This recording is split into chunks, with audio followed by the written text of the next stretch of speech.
Everybody, welcome back to Contest Prep University. Joe Klemczewski with Adam Atkinson. This week, we're going to talk about a topic that I think is sensationally needed, and it's about some of the mental and physical ramifications of going deeply into prep, specifically how it can affect different people in different ways. And Adam, the reason this resonated so much with me is I have just done a couple podcasts and interviews talking specifically about hormones. It kind of started with Austin Kiergaard and I doing a Peak Intel Contest Prep University episode on the topic. And I made a comment a couple different times that started getting some traction with people. And that is that, of all the reasons we could want to be leaner, healthier, more athletic, more functional, obviously all very positive for overall health, there is some potential risk. And especially when you willfully go to a level that your body perceives as potentially starvation, there can be injury, there can be insult, there can be epigenetic change that is lasting.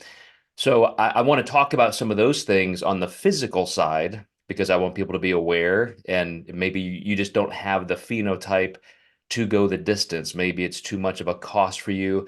Maybe you'll risk your health in ways that you regret forever.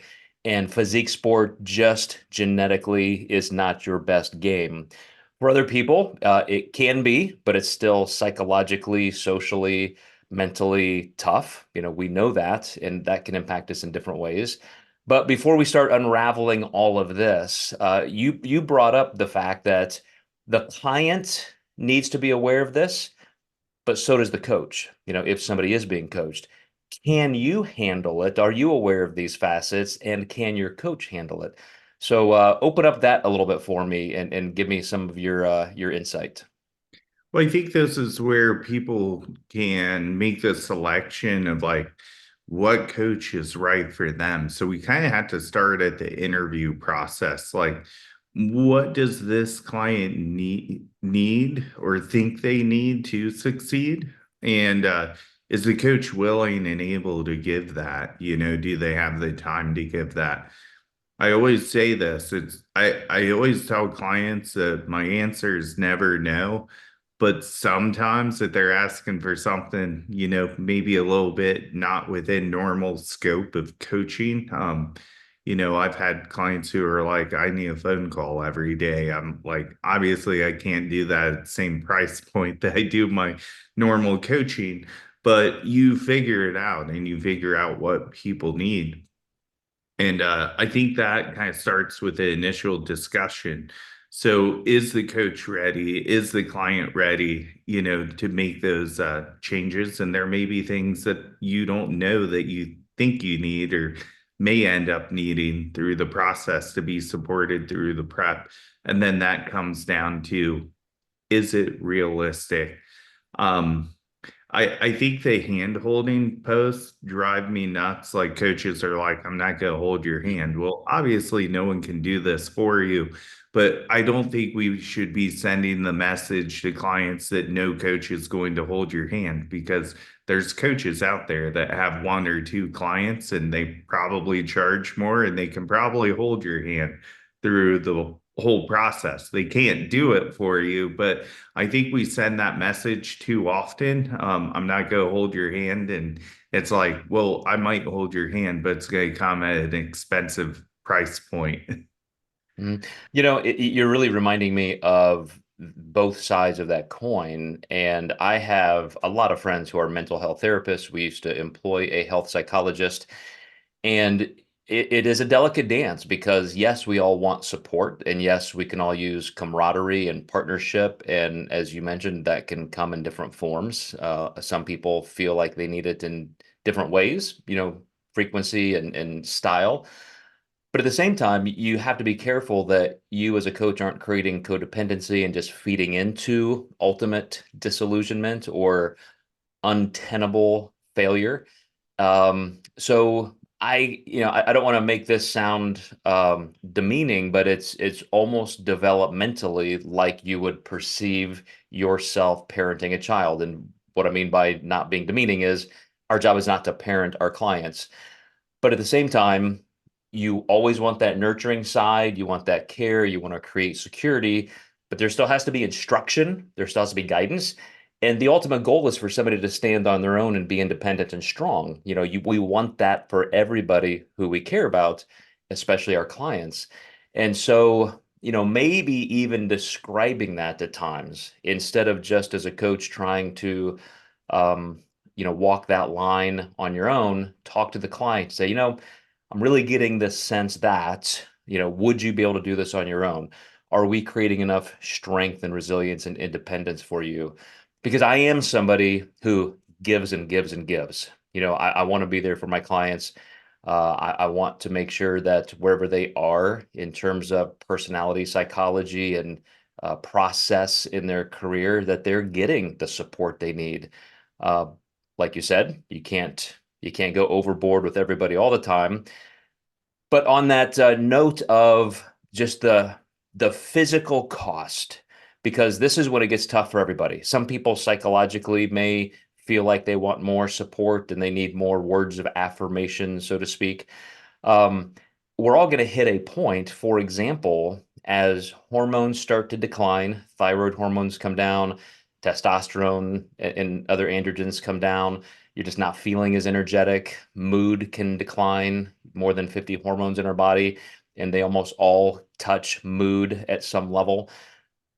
Things are just going to get tough. And how do you explain that to a client? Is it just like, toughen up and take it? This is what the cost of winning is, or what kind of solace are you trying to incorporate in that? That's a good question because I literally had this with a client the other day. Um, you almost need to sometimes formulate a backup plan like, hey, if this gets too difficult, it's not we pull completely out of the race, but maybe we move the date. But also, I think you have to know your people well when you bring up plan B, because you do have those clients. If there's a plan B, they're always going to choose the plan B. Um, so sometimes as a coach in your mind, you have to have the plan B ready, just in case, and then pull that trigger at the right time. Or else plan B can just always, I had that happen with a client, this year we were getting ready for nationals and, the timeline was strict after regional show. And I said, you're just not ready for nationals. So we pulled out of that one. And I said, we've got 8 weeks till, Masters Nationals. Let's get ready for that one. Time was wasted. And then, playing C comes and, time was wasted. We didn't make that one. And I feel like I tried to, cater as many plan Bs as possible and really implement, hey, we need to go now, even though we like extended this timeline. And at the end of the day, you can kind of tell a client till you're blue in the face. And I'm willing to do that for an extended amount of time. But you want to try to find the angle that finally that hits for that client, and sometimes they need someone else to tell them to do it versus you. Sometimes they need to give up that one thing, like maybe family flexibility that's making it difficult for them to achieve their goal. Like, we kind of knew where the downfalls were. This was a case where I was unsuccessful as a coach on getting that person to go to the next level, even though I was trying everything, every tool I had in the toolbox. And the funny thing is about that case, it may be a situation where the next coach tells them and it just clicks and they tell them the exact same thing. Or it may just be a continual habit that they don't break. It has taken me a long time to realize as a coach, been doing this now for 30 years, that you just can't take those kind of things personally. And I have a couple of stories that dovetail right into what you were saying. A client of mine just recently, I mean, I've helped this guy win a couple pro cards. He looks phenomenal. He's got a great physique. And he was disillusioned at around mid-year this year and said, "Hey, I want to hire a different coach. I don't feel like you're responsive enough." And I said, "Wow. I actually seek you out consistently. I'm available 5 to 6 days a week. I'm never not answering communication. On contest days, it's literally hour by hour communication. Said, I'm really shocked that you feel like I'm not giving you enough support. And he said, well, there's this coach here in my own town. I can see him at the gym. We can hang out. He can go to my local shows. And he's somebody you would never hear of, Adam. I don't, yeah, he doesn't have any education in nutrition or exercise science, and he's just not a high name coach. Maybe a great guy. So this particular client does a couple shows, looks horribly flat. Um, clearly this coach is going to have a learning curve with a new client, as anybody would. But my client sacrificed some wins and some potential really good um, placings at contests just because he wanted somebody to hold his hand more. And I just have to say, as you did, well, okay. I mean, there are people out there. I think I give more support than 90% of coaches, but if you need something I can give you, please. I mean, I don't want you to be held back, but there are costs to that. And I wrote a post just today that's good currency. Like I love the fact that I can be fired. When a client leaves me, that's good feedback. That's currency for my career. That's information. So then I have to gut check myself and say, well, maybe I could do a little bit more. Maybe I could do a little bit better. How am I doing with the rest of my clients? And so, it's a two-way street, and I think it's something that we should all keep in mind. Absolutely. I think that these are one of those situations where clients leave. It always gives you a good chance to reevaluate yourself. But I think you found in this situation, and I know I've felt this way a lot recently. I offer a daily Zoom call every day, and my clients can check in live. Like, I don't know any other coach that does that. So my availability is like insanely great. I moved to text check-in systems, so the responsiveness is faster. Recently, when I've lost, I felt really good about it because you just know you couldn't personally do anything better. And just if there's any coaches watching this, there have been many times in my career that you feel like you went all in, and you almost feel taken advantage of because you went so hard in on a client. But don't make that be a negative, and don't let that hold you back from going all in on other clients. Because I made that mistake. I think I had a year or two where I was like, I'm just not gonna be like that anymore. And then it really sucks to lose when you know you could be doing better. So I had to pick myself back up out of that mindset. And you know what? It feels way better to lose knowing you did everything. And often those clients come back, when you're in that like Zen state of doing everything you can within reason, of course. On a different note, when you're providing the kind of feedback a client needs, and it's some insecurity on their side of, how should I be feeling? We prefaced all of this with contest prep is tough. Dieting to that level of almost starvation is just not necessarily the best thing to go through. And so with one of my clients who loves to stay really, really lean year round, but has a ton of muscle, ton of strength, ton of athleticism, just really wants the best of all worlds. I've had to have a conversation about, avoiding those knee-jerk reactions. Like even in trying to achieve a really good maintenance position, you're still gonna have good days and bad days. You're gonna have high energy, low energy. You're gonna look flat some days. You're gonna look full some days. You're trying to achieve a homeostatic level of maintenance, or in a calorie deficit situation, you're going to feel flat most days, but you kind of hang on for those really good days. Like this is a reminder of why I'm doing this. I had an amazing workout and so forth. So just to keep the pain and discomfort and the challenges of dieting and prepping in that context of a week and a month and in a prep season, how does this feel compared to last time? How am I doing? What are the objective progress metrics that I'm tracking? and just kind of take yourself above that myopic in the moment feeling. That's something I think that's very, very helpful in trying to manage the physical and the psychological or emotional discomfort of prep. But like I said, getting into the people who just have a difficult time, I know because of different phenotypes, some people are just going to struggle to get there, specifically people on the endomorphic side.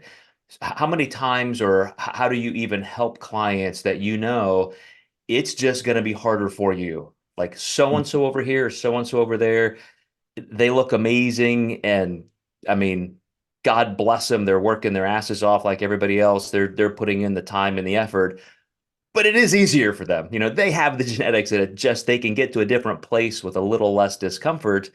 For you, I know how badly you are suffering. How do you help them still make it through the process? Yeah, you have to know the client well and know what will encourage them. But, as a contest prep coach that has worked with a lot of people who have made major transformations, I've always credited myself on being like the biscuits from scratch coach. I have had a lot of these clients. And I think the biggest question is, too, how long is too long to prep? And, if you're driving from Canada to Florida, it's going to take you a lot longer than Georgia to Florida. So, that is one analogy I like to tell people. There's no routine prep really. Like there are some um some mediums, some averages, some things that we typically see. But when someone's coming from that far in their journey, you just have to realize how different you are from everyone else. And it's not that you shouldn't or can't do it. It's just going to take you longer. And we need to set some longer term goals out there. I think that's the biggest thing. Instead of competing in 16 weeks, how about we compete in, sometimes 30 or 40 weeks or even longer, maybe even a year or 2 years. I've had clients it's taken to get to the stage. And also talking about what your expectation is at the end of the prep. And sometimes they surpass what the expectation is, and sometimes we meet it. Sometimes we come up a little bit short of what that is. But honestly, sometimes these are the clients I like to work with the most because at the end of the day, the transformation is more rewarding than whatever the trophy is or would have been at the end of the day. Absolutely. I want to reference a couple of the studies that we talked about recently in describing hormone variation and modulation as people diet. And the thing that people just often don't realize is how much impact it has when you go into a calorie deficit to just immediately. So in one particular study looking at older women, not competitive, people who are obese trying to lose, in this case, an average of 45 pounds, thyroid hormone T3, resting metabolic rate, everything dropped about 6% just right out of the gate the first week. And then it doesn't come up no matter how many, high calorie days or meals you have and all the things you're trying to do, sleep better and so forth. You're in a calorie deficit. That's the way epigenetically your body survives that. Your body is immediately going into protective mode, and you're just going to have to deal with now a little bit of a slower pace. Even things like diet breaks, studies show, up to 2 weeks of diet breaks. Like, okay, that's great. You may have got a psychological break, a social break, but it's not physically going to change much until you literally come out of that and stay there. Um, Young men, active men with testosterone levels over 800 nanograms per deciliter, within a month or so, their testosterone levels were dropping under 200. And even though when maintenance calories were achieved again, that would slowly come back up. T3, T4 would sometimes lag behind, and so there was a longer hormone recovery. Anybody who really feels poorly, I think in today's medical and primary care world, you can get these tests. You can ask your doctor, hey, whether it's out of pocket or your insurance covers it, can I get an endocrine panel? Can we check my thyroid hormones? Maybe just to get some baselines and test and so forth, because you may find, again, that you're just not well equipped physically to go through with this. Or maybe you have the means where you can track it even monthly. I mean, what a great way at some point in your career just to understand what's happening physiologically in your body and go through that. And then maybe the next time you don't need it as often. You just have a couple checkpoints to monitor. I know you're big on data like this and having the medical support of people's own healthcare teams. Anything that you suggest when somebody's really feeling like they're just hitting a wall, more so than they think they should? Yeah, I think this is where testing really comes in. We're seeing a lot of GI distress too with people, and that's usually another factor that a lot of coaches are not considering. Like, coaches that can't fix digestion are just like, yeah, it's normal to not have a bowel movement for 4 days. It's like, no, it's not. So, and that just causes a lot of unnecessary inflammation where you're just already inflamed from the training and cardio that you're doing. So it's one more factor that's not allowing you to recover in a state that you're probably not recovering very well anyhow. So, those are some other testings we like to do with our clients when it's appropriate. If they're 2 weeks out, we might kind of push through and they're looking ready. But if they're like really plateaued, sometimes you do need to take that step back and really look at the blood work, see what's happening. Um, if dizziness is an issue too, they might be deficient in something. So that's definitely huge. Also just checking small things like sleep, are you sleeping well? But there's a lot of things we can use as like plateau breakers, but I think blood work is sometimes learning about how someone's body has shifted. Maybe they're super low estradiol. They've just been pushed so hard. There's hardly any hormone left. And I think a lot of people forget that estradiol helps you mobilize body fat. And that's a big piece of the puzzle for, women and men. I'm currently working with a guy who prepped last year. His coach had him on a very low estrogen type bodybuilding cycle. So there was no aromatase happening. Everything was being blocked. And he's like, I felt miserable and I couldn't get lean. And this year he's taking far less compounds, leaner, bigger. And he's like, I don't feel as bad as I did last year, which is amazing because I look so much better. Mm. Yeah, it's some amazing things if you just look under the hood once in a while. Lastly, this is one of the things that I talk about a lot because I know most people discount this endeavor, and it's not often an analogy toward other performance sports when it should be, maybe even to a higher degree. Because if you are on the Olympic gymnastic team, for example, and you're going to the Colorado training camp, I mean, you may be devoting 6 months, 9 months, just 8 hours a day. You're not working, you're not in school. That's just your job. We tend to think that doing contest prep, even if you're a pro, making money, doing great, that it's just something you kind of add into your life. And to a degree, certainly your training, your cardio, your time doing meal prep and so forth are chunks that you can just parse out and schedule, but it is a 24/7 saddle on your brain. You just can't escape. Uh, sometimes the hunger, sometimes the biological drives, the mood disruption, the stress, positive or negative, that this date is on the calendar and coming up, and this is my one shot. There's just a lot that goes into that. And I remember Eric Helms giving a stat, and I may be misremembering it a bit, but something like 85% of people who start out on a contest prep just don't compete at that particular show. They stop for some reason. And even though that's an incredibly high number, I tend to think it has to be very close to that, because so much of life just gets in the way.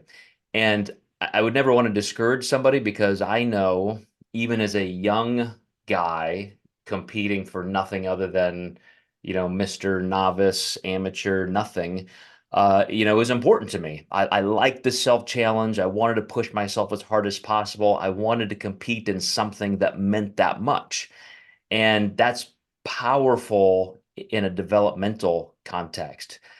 So I'm always on the side of encouraging people to do these kind of things if they know that that's what's coming up. If they're ready, you may need to bail out, you may need to pause, you may need to punt for a year. Uh, that's not necessarily quitting, it's not failing, but you have to know going in that there's a heavy cost, socially, relationally, in your mood, as I keep saying. So, any final encouragement you can give people just to keep going when it's tough? Yeah, just know that, the pain is temporary and the time's going to pass anyhow. And you can really choose to let that time pass with positive progression or negative progression. And even if it's not a perfect week doing, 80 or 90% of the things you're supposed to do, I think that's the biggest thing. When people don't invest, they're really all out on the investment. Even if you can invest just 20% that week versus throw it away, I think that's really, really important. So invest what you can. There's going to be times that are, you know, rough weeks, vacation weeks, hopefully, if your life allows for it. Prepare for some pauses here and there, but that doesn't mean you stop investing completely and you get back into it. Yep, guys, I know you can do it. We've been there. We've gone through the tough times. It's going to help you build strength and resilience in other parts of your life. Of course, find a good coach who can help if that's your jam. Whether you have a coach or not, you always have the opportunity to join our Contest Prep University D1 club. Adam, I just received a note last week from one of our members saying this is the best thing she's ever done. Like she can't believe how much support we're giving, even though, she's not even a client of ours. She's just in our $3 a month support group. So Contest Prep University D1 Club, a phenomenal way to be part of a peer community where Adam, myself, our medical director, Dr. Jennifer Souders, our dietetics director, Austin Kiergaard, are all there facilitating conversation, answering direct questions for our members for just $3 a month. Hard to believe. Anyway, message us if you have any questions about that, and we will see you guys next time in Contest Prep University.